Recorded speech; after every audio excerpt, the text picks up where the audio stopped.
Atsuya Kusakabe, ang susunod na makakaharap ni Sukuna matapos ang ginawang pag-wipe out ni Sukuna sa halos lahat ng Jujutsu Tech Sorcerers. Isang matchup na di natin inasahan. Subalit kahit sabihin na natin na 98% ay matatalo talaga si Kusakabe sa matchup na to, ay wag din nating mamaliitin ang kanyang 2% na chances of winning. Sapagkat sa lahat ng sorcerers sa Jujutsu Tech ay isa si Kusakabe sa mga sorcerers na di pa natin nakitang nag-all out sa laban. Bukod pa dyan ay ayon din kina Meimei, Nanami at pati na rin si Gojo, si Kusakabe raw ang pinakamalakas na grade 1 sorcerer. Kaya naman ngayon ay kikilalanin natin kung sino nga ba talaga si Atsuya Kusakabe at aalamin din natin kung gaano nga ba siya kalakas. Pero bago natin simulan, gusto ko lang pong ipaalam na ang videong to ay naglalaman po ng spoilers. And with that being said, simulan na natin. Una muna natin pag-uusapan ay ang brief background story at ibang impormasyon sa buhay ni Kusakabe. Si Kusakabe ay isang grade 1 sorcerer na mula sa Jujutsu Tech na nagtuturo sa mga second year students ng Tokyo Jujutsu High. Siya ay ang nag-iisang sorcerer na umabot sa ranggo ng pagiging grade 1 sorcerer kahit wala siyang innate technique o curse technique. Meaning nagre-rely lang si Kusakabe sa kanyang physical capabilities at sa kanyang husay sa paggamit ng katana at simple domain. Katunayan yan, si Kusakabe ay naging mentor din ni Miwa. Dito nakuha ni Miwa ang kanyang husay sa paggamit ng katana at ng new shadow style simple domain. Isang technique kung saan eksperto itong si Kusakabe. At pag-uusapan natin yan maya-maya. Ang pagiging grade 1 sorcerer ni Kusakabe na walang curse technique ay nagpapatunay sa kung gaano siya ka-skilled at kalakas. Ngunit kahit sa kabila ng kanyang kakayanan bilang isang sorcerer, si Kusakabe ay madalas na nakikitang umiiwas talaga sa pagkikipaglaban. Pero ang kanyang pagiging parang duwag ay masasabi rin nating lohikal lang talaga. Dahil umiiwas lang naman siya sa laban kapag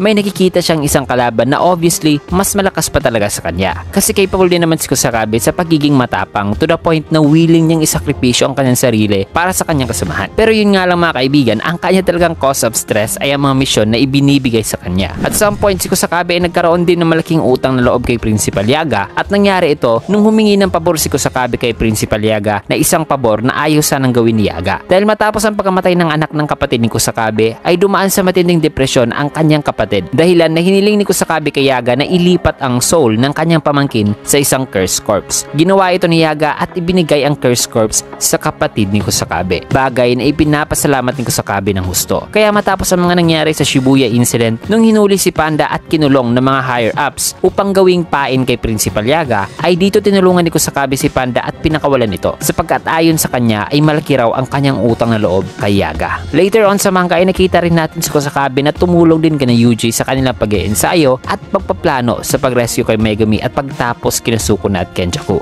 Bukod pa dyan, during din sa paglaban ni Gojo kay Sukuna ay nakita rin natin kung paano ipinaliwanag ni Kusakabe ang mga komplikadong bagay na pinagagawa ni Gojo at Sukuna sa laban na nagpapakita kung gaano kadami ang kanyang alam pagdating sa Jujutsu. At matapos ang pagkamatay ni Gojo ay nakita rin natin kung paano isinakripisyo ni Kusakabe ang kanyang sarili para sa kapakanan ng kanilang planong pagtapos kay Sukuna. At ngayon na nakasalalay na sa kanyang mga kamay ang kapalaran ng sangkatauhan, ay dito na natin pag-uusapan mga kaibigan kung ano nga ba ang mga abilidad ni Kusakabe. May maibubuga nga ba siya sa matchup na to na magpapamangha sa kagaya ni Sukuna? Well, unahin muna natin pag-uusapan mga kaibigan ang basis ni Meimei, Nanami at Gojo. Silang tatlo ay nagbigay ng opinion na si Kusakabe raw ang pinakamalakas na grade 1 sorcerer kung i-exclude natin dito ang sorcerers sa big 3 families tulad na lang ng Zenin clan na may mga sorcerer na nasa level ng tinatawag nilang supreme o special grade 1 sorcerer. Now, base sa statements ng tatlo mga kaibigan ay dito pala sa 5 grade 1 sorcerer na kilala natin ay si Kusakabe pala talaga ang pinakamalakas sa kanilang 5. At upang ma-justify ang kanilang statements ay i-evaluate natin ang mga feats na unang ginawa ni Kusakabe during sa Shibuya incident at later on sa Shinjuku showdown. During sa Shibuya incident ay dito natin nakita ang ilan sa kanyang mga ability gamit ang kanyang main weapon na katana na nilalagyan niya ng curse energy. Ginagawa ni Kusakabe ang pag-i-imbue ng curse energy sa kanyang katana upang makapag-unleash ng mas epektibo at mas lethal pa na mga atake. At ang unang technique na nakita natin ay ang Bato Sword Drawing Technique. Isang technique na kung saan ay ini-imbue niya ang kanyang curse energy sa kanyang katana upang mas mapabilis pa ang pag-draw ng kanyang katana mula sa scabbard. At ang attacking ito ay kinakailangan din ng fast movements at rotation ng katana. Isang technique na sumaglit sa dalawang curse users na humarang kina Kusakabe noon. Pangalawa sa kanyang technique ay ang tinatawag namang Evening Moon Sword Drawing. Ang technique na ito ay may kakaibang stance kumpara sa Bato Sword Drawing. Ang Evening Moon Drawing ay di pa na-unleash ni Kusakabe mga kaibigan dahil na-interrupt ang kanyang pag-activate nito noon. So far, yan lamang ang mga nakita nating techniques na ginawa ni Kusakabeng pang-opensa sa kanyang mga kalaban. kalaban. Pero ang sikreto talaga sa likod ng kanyang mga techniques sa kung bakit naging mas epektibo ito ay dahil sa kanyang husay sa paggamit ng isang uri ng simple domain na tinawag niyang New Shadow Style Simple Domain. At ang paggamit ito ay nagbibigay ng mas mabilis pa na pag-release ng katana na may kasamang mas precise pa na pag-atake sa kanyang mga kalaban.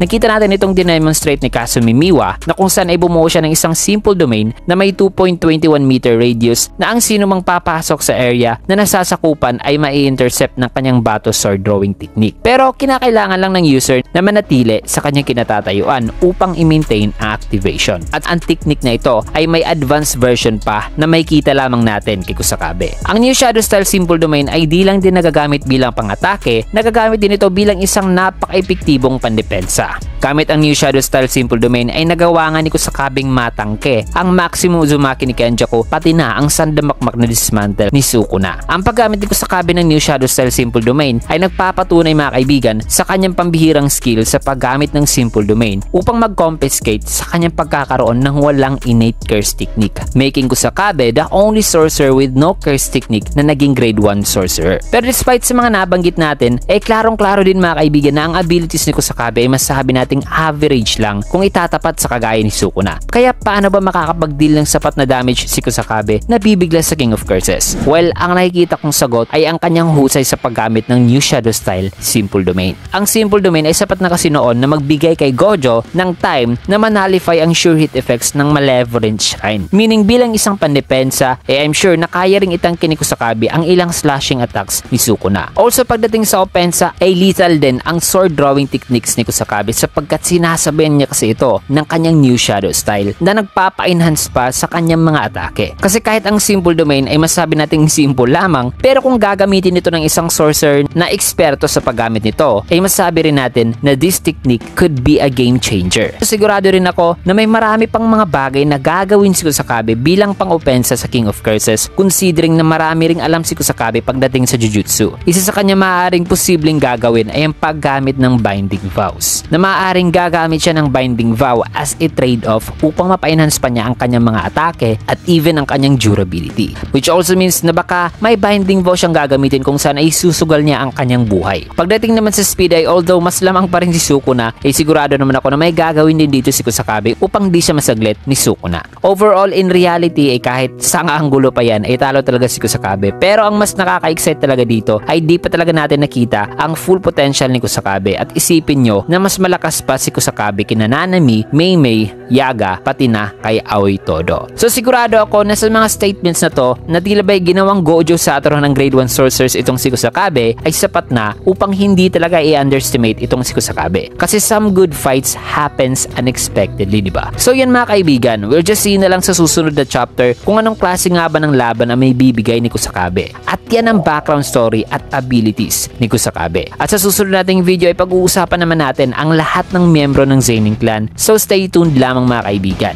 Kaya naman kung gusto nyo ang ating video at upang palagi kayong maging updated sa bago nating uploads ay can get a like, comment, follow, subscribe na rin for more videos like this. Maraming salamat and see you guys again on my next video.